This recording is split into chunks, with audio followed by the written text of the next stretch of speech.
Hello বন্ধুরা, কেমন আছো সবাই? আশা করি ভালো আছো। মামি ব্লগ চ্যানেলে তোমাদেরকে অনেক স্বাগত। এখন বাজে 11টা, তো তাই আজ আর গুড মর্নিং বললাম না, তো ভিডিওটা এখন শুরু করলাম। ভাত হচ্ছে ওদিকে দেখলে, এদিকে দেখো বড় মেয়ে এসছে, বড় মেয়ে আর তার ছোট ছেলে এসেছে।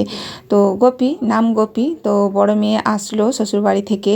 তো দেখো এখন রান্না বসে গেছে আর লাউটা কাটা হবে। দেখো আজকে লাউ তরকারি হবে। লাউ ডাঁটা শাক এদিকে কাটা হয়েছে, দেখো আবার লাউ কাটা হচ্ছে। মানে ডাঁটা শাকটা হচ্ছে তো লাউয়ের মা, আর লাউটা হচ্ছে তার লাউ ডাঁটা শাকের ছেলে মেয়ে, তাই না? তো দেখো মা ছেলে কাটাকুটো হচ্ছে, আর ওরাও মা ছেলে বসে কাটছে ওদেরকে, তাই না? তো আজকে মা ছেলেরই তরকারি হবে, মা ছেলের রান্না হবে। তো সেরকমই। তো দেখো গোপী কিন্তু একদম কি বলবো, লাউটা কেটে দুফাঁক করে দিল, পারলো কিন্তু, সে চেষ্টা করলো। যাই হোক, চেষ্টা করলে কোনো কাজে পিছিয়ে যাওয়া যায় না, সফল হওয়া যায়। তো চেষ্টা করতে হয়, একবার না পারলে আরও একবার চেষ্টা করতে হয়, তাহলে কিন্তু সেখানে একবার না হলো আরও বারবার যে কোনো কাজে যদি মানে চেষ্টা করা যায়, একদিন না একদিন কিন্তু সফল হয়। তাই দেখো গোপী চেষ্টা করলো, লাউটা কেটে একদম ফালি ফালি করে দিল। তো যাই হোক বন্ধুরা, রান্নাটা সেরে নি, সবাই কিন্তু সঙ্গে থেকো। রান্না বান্না পুরো কমপ্লিট হয়ে গেছে। এদিকে দেখো মেয়ে একটু মেকআপ করেছে, মানে শাড়ি তাড়ি পরেছে, চুল তুল আঁচড়েছে। তো শর্ট ভিডিও বানালো গোটা কয়েক। আসলেই বলে জেঠিমা আমি তোমার চ্যানেলে শর্ট ভিডিও বানাবো, তো খুব ইচ্ছে করে, তাই না? শখ বলে জিনিস আছে। তো দেখো সে ভিডিও বানানো পুরো কমপ্লিট হলো, কিন্তু রান্নার পরেই সেটা শুরু করেছিল। এখন খাওয়া দাওয়া কিছুই হয়নি। তো এখন দেখো সবাই খাওয়া দাওয়া করব। আর বুড়িও স্নান করলো ওদিকে, তারপর শর্ট ভিডিওগুলো শ্যুট নিল। এদিকে মেয়ে দেখো শাড়িটা আবার চেঞ্জ করবে, তো বলছে যে আজকে আমি বাড়ি চলে যাব। এসেছে গতকালকে, তো তোমাদেরকে শেয়ার করা হয়নি সেটা। এখন দেখো শাড়িটা চেঞ্জ করবে, আর তারপরেই খাওয়া দাওয়া কিন্তু শুরু হবে। ওদিকে ওরা শর্ট ভিডিও বানাচ্ছিল, ততক্ষণে আমি খাবার জন্য থালা বাটি সব ধুয়ে একদম রেডি করে রেখেছি। এবার সবাই কিন্তু খেতে বসে যাব। তো দেখো আজকে তো মাংস পাওয়া যায়নি, মাংস আনারও লোক ছিল না বাজার থেকে, আর সামনে যে মাংস কাটা হয় সেখান থেকেও কিন্তু পাওয়া যায়নি। তো টমেটো পোড়া আলু মাখা দেখো করে রাখলাম বাবাইয়ের জন্য। এখানে এই যে দেখো লাউ ডাঁটা শাকের ভাজা হয়েছে, আর লাউকে দেখো ঘন্ট করেছি। তো কী দিয়ে জানো তো? ডিম দিয়ে। এই যে দেখো এইভাবে রান্নাটা হয়েছে, আর উনুনের মধ্যে বাটিটা বসিয়ে রেখেছি, যদি বাবাই খায় সেই জন্য গরম থাকবে, বাবাই গেছে স্কুলে। তো দেখো এটাই হয়েছে রান্না। তো খাওয়ার মধ্যে বাবাইয়ের একটু সমস্যা আসবে, কারণ তরকারিটা ওর পছন্দের তরকারি নয়। দেখো বাবাই এখানে স্কুল থেকে চলে এসেছে, এসে দেখো এখানে বসে আছে খাওয়ার অভিমানে। মা কী তরকারি রান্না করেছে বললাম, বলতেই কিন্তু মনে অখুশি। ওদিকে দেখো গিটারটাতে কি একটা লাইট সেট করেছে, জল জল করছে। গোপীও এখানে মামা ভাগ্নে দেখো বসে আছে। তো খাওয়ার জন্য অনেকবার ধরেই ডাকাডাকি করছি, কিন্তু বাবাই কিছু তো খাবার দিকে কিন্তু এগিয়ে যায়নি। গোপী টাটা করছে দেখো সবাইকে। খাওয়া দাওয়া পুরো কমপ্লিট হলো। বাবা যে কোনোভাবেই হোক এক দুটি খেয়েছে। যাই হোক, আবার বলবে বিকেলের দিকে খিদে চলে আসলো মা, খুব তাড়াতাড়ি কথাটা বলবে। তো মেয়ে দেখো বাড়ি চলে যাবে, রেডি হয়ে গেছে, আবারও শাড়ি পরে রেডি হয়েছে। গোপী ওইদিকে রেডি হয়ে গেছে, ফোনটা চার্জে ছিল, খুলে নিল। তো কি বলবো, মেয়ে এসছে দেখো। আসলে কিন্তু আমার বাড়িতে আসে, মেয়ের মা বাবা ওদের দুজনের সম্পর্কটা ভালো নয়, সেই জন্য ওরা কেউই বাড়িতে থাকে না। ওর বাবা থাকে বাড়িতে, কিন্তু মা থাকে না বাড়িতে। তো ওর মাও থাকে ওর মায়ের বাড়িতে, তো সেই কারণে আমার বাড়িতে আসা যাওয়া করে বড় মেয়ে। যাই হোক, আমার মেয়ের মতোই, মেয়ে বলো, মেয়ের মতোই নয়, মেয়েই। তো আমি বড় মেয়ে বলেই তোমাদের কাছে ওকে পরিচয় দিই। তো দেখো আমার শাশুড়িকে প্রণাম সেরে নিল, তারপর আমাকেও প্রণাম করে নিল। তো দেখো মেয়ে এখন যাওয়ার পথে একদম তো ফোন এসছে, জামাইবাবু ফোন করেছে দেখো, যে আসছে কি না, মানে যাওয়ার কথা ছিল একটু আগে করেই। তো সেই গাড়ি সেখানে পৌঁছে গেছে, এখনও তো তারা পৌঁছায়নি, কারণ তারপরের গাড়িতে যাবে। সেই জন্য দেখো এখন কি বলবো, ফোন করেছে যে তোমরা আসছো নাকি, না বললে হ্যাঁ যাচ্ছি, কিন্তু পরের গাড়িতে যাব। তো সেই জন্যই এখন দেখো ফোনে কথা বলছে, আর গোপী এদিকে খুব লাফালাফি করছে দেখো। যাই হোক, কি বললো সেটা দেখো আমাকে বলে বুঝিয়ে দিচ্ছি যে জামাই বাবা যে কী বলছিল। তো যাই হোক, দেখো মেয়ে একদম সমস্ত কিছু নিয়ে রেডি হয়ে গেছে। তো একদম রেডি হয়ে গেছে। গোপীকে দেখো যাওয়ার সময় আমি দেখো 50 টাকার নোট একটা ধরিয়ে দিলাম, যে তুই রাস্তাতে চকলেট খাস, আর ওর দাদা রয়েছে বাড়িতে, তাকেও দিস কেমন। তো দেখো টাটা করে দিল, একদম যাওয়ার পথে বেরিয়ে গেল। বিকেল 5টা বেজে গেছে। তো এখন দেখো বেশ কিছু সময় হাতে আছে। আগে কিছুদিন আগে তো 5টাতে সন্ধে হতো, এখন সন্ধে হচ্ছে 6টা থেকে 6:30টার মধ্যে। তো সেই জন্য দেখো বেকার সময় হাতে অনেকটা আছে। তো ভাবলাম একটা আলপনা করি, বন্ধুদের সঙ্গে শেয়ার করব আমার এই ব্লগে। তো সেই জন্য দেখো স্ট্যান্ডটা ঠিক করে নিয়ে বসে গেলাম এই জায়গাতে। তো প্লিজ বন্ধুরা ভিডিওটা স্কিপ না করে পুরো ভিডিওটা দেখো, আশা করি তোমাদের সবারই খুব খুব খুব ভালো লাগবে।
সাজে ওঠে সাজিয়ে ধর্ম বর্ণ কিবা বয়সে সীমানা ছাড়িয়ে আজি প্রতি গৃহ কোন পর স্বজন নব সাজে ওঠে সাজিয়ে আকাশ নীলে মেঘের ভেলা আনন্দ হয়ে ভাসে শিউলি সুরভি মিশে যায় উৎসব উচ্ছ্বাসে উৎসব উচ্ছ্বাসে উৎসব উচ্ছ্বাসে উৎসবের অঙ্গনে আজ সবার আমন্ত্রণ উৎসবের অঙ্গনে আজ সবার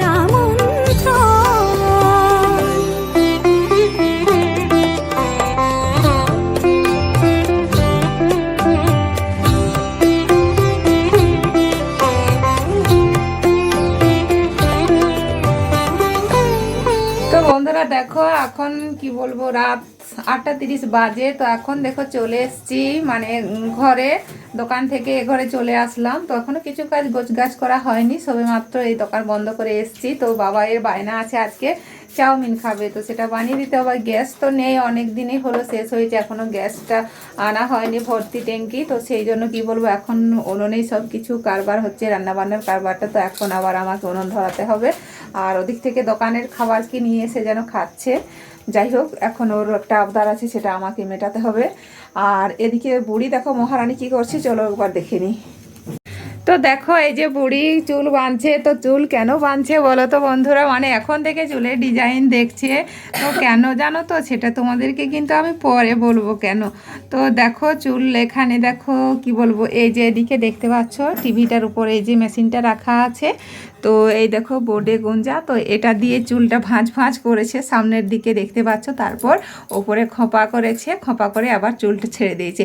তো কত রকম ঢং করে মুখটা দেখাচ্ছে, দেখছে এদিকে এই যে আলমারির আয়নার দিকে। তো সজ্জা দাঁড়িয়ে কখন থেকে এই যে চোখে এখন আবার আইলাইনা করছে, জানি না বাবা আমি নামগুলো ঠিকঠাক বলতে পারি না খুব তাড়াতাড়ি। তো এই যে দেখো এই ঢং করছে, মানে করছে কিছু তো একটা কারণ আছে। তো সে কারণটা কিন্তু আমি তোমাদেরকে পরে বলবো কেন করছে। মানে এটা এখন দেখছে, এখন মানে কি বলবো, এখন অরিজিনালটা করছে না, এখন দেখছে যে কেমন দেখতে লাগে। তাহলে আমি কিন্তু যেদিনে এটা করার প্রয়োজন আছে সেদিনেই সে কিন্তু এইভাবে ডিজাইনটা করবে। তো সেই জন্য দেখে নিচ্ছি। তো যাই হোক মহারানী তো চুলের তুলনা নেই, তো সেই জন্য একটু দেখিয়ে দিলাম তোমাদেরকে যে কেমন ডিজাইনটা লাগছে। তো যদি ভালো লেগে থাকে অবশ্যই কিন্তু কমেন্টে বলো। তো যাই হোক বন্ধুরা এখন আমি বাবাইকে চাউটা বানিয়ে দিই, আর পরে দেখা হচ্ছে, কথা হচ্ছে। সবাই কিন্তু সঙ্গে থেকো। তো বন্ধুরা দেখো মানে কি বলবো, চাউ বানাতে বানাতে 9টা বেজে গেল। তো এখন রাত 9টা বেজে গেছে। তো দেখো বাবাই চাউমিন খাচ্ছে, এই যে 1 প্লেট বানিয়ে দিয়েছি বাবাই। তো তাতেও মনে হচ্ছে কিছুই হবে না, আরও দিলে আরও খাবে, তাই না, যে যেটা খেতে ভালোবাসে। আর এদিকে দেখো বুড়ির আমার জন্য চা করে নিয়েছি, এমনকি শাশুড়ির জন্য। তো তাকে তার বিছানায় চা দিয়ে আসা হয়েছে। এখানে দেখো আমার আর বুড়ির জন্য চা নিয়েছি। চা একটু বেশি পরিমাণে আমরা খাই, দেখতেই পাচ্ছ। আর লিকার চা বানিয়েছি। লিকার চা খেতে এখন খুব ভালো লাগছে, কারণ আবহাওয়াটা সেরকম ভালো নেই, ঠান্ডা গরম চলছে। তো সেই জন্য কি বলবো পেটের প্রবলেম হতে পারে, সেই কারণে দুধ চা বানাচ্ছি না, লিকার চাই বানিয়েছে। তো চায়ের সঙ্গে কি খাচ্ছি দেখো। আর কি বলবো বুড়িকে কেমন লাগছে যেন একদম দেবী প্রতিমা, তাই না, একদম ঠাকুরের মতো। দেখো মানে কি বলবো, একটা সেলফি নেওয়া যাক, চোখটা তুল। তো যাই হোক সেরকমই লাগছে যেন পুজো দিতে যাচ্ছে এরকম। তো খাবারটা হাতে নিয়েছে, দেখো মা মেয়ের খাবার। এখানে কি আছে দেখতেই পাচ্ছ, মুখে বলবো না, তোমরা দেখে নাও। এই যে দেখো 2টো ছোট প্যাকেট, একটা বড় প্যাকেট। তো এতে খাবার আছে আর এই চা। তো এতেই হয়ে যাবে আমাদের রাতের খাবার কিন্তু। তো হ্যাঁ বন্ধুরা আর বেশি কথা বাড়াবো না, যতই কথা বাড়াবো ততই রাত বাড়বে, তত আবার ভিডিও কিন্তু অনেক বড় হয়ে যাবে, তাই না। তো যাই হোক খাবার আগে এমনকি ভিডিও শেষ করার আগে তোমাদের সঙ্গে একটা কথা শেয়ার করি, সামান্য ছোট্ট করে। এই যে আমি দেখালাম আমাদের যে রাতের খাবারটা, মা মেয়ে যে খাবারটা খাবো, তো এই খাবারটা নিয়ে এমন একজন বন্ধু আছে, তো সেই বন্ধু খুব রোস্ট করে আমাদের খাওয়া দাওয়া নিয়ে, তাই না। সে কি বলবো খুব কাছের বন্ধু, মানে কাছাকাছি আমরা বসবাস করি। যাই হোক তো সেই বন্ধু রোস্ট করে, কান পেতে কথা শোনে আর রোস্ট বানায় মুখে সরাসরি। তো যাই হোক, তো সেই বন্ধু মানে তাকে একটু কী বলবো, ভালোভাবেই একটু তোমাদেরকে জানাতে হবে তার সম্বন্ধে, তাই না? তো সে কেমন বন্ধু, যাই হোক সেটা পরের ভিডিওতে অবশ্যই তোমাদেরকে জানাবো। তোমরা কিন্তু কি বলবো, ভিডিওতে একটু খেয়াল রেখো। আমি আগামী দিনেই কিন্তু ভিডিওটা তোমাদের সাথে শেয়ার করব। যাই হোক, এই খাওয়া নিয়ে সে অনেকেই পরিচর্যা করে আমাদের, যে আমরা এইসব খেয়ে থাকি আর তেমন কিছু খাবার খাই না। যাই হোক, তো সেটা যে যার ব্যক্তিগত ব্যাপার, যার পেটে যেমন খিদে আছে সে সেরকম খাবার খাবে, তাই না? তো যাই হোক, সেই বন্ধু নিয়ে একটা আমি একদম তার জন্য স্পেশালিস্টই একটা ব্লগ বানাবো। তো তোমরা কিন্তু আমার চ্যানেলে ফলো রেখো, অবশ্যই কিন্তু ব্লগটা খুব শীঘ্রই দেবো। তো যাই হোক, আজকের ভিডিও এই পর্যন্ত এখানে শেষ করছি। দেখা হচ্ছে পরবর্তী একটা ভিডিওতে। ততক্ষণে সবাই কিন্তু ভালো থেকো, সুস্থ থেকো। আজকের মতন সবাইকেই টাটা বন্ধুরা, গুড নাইট।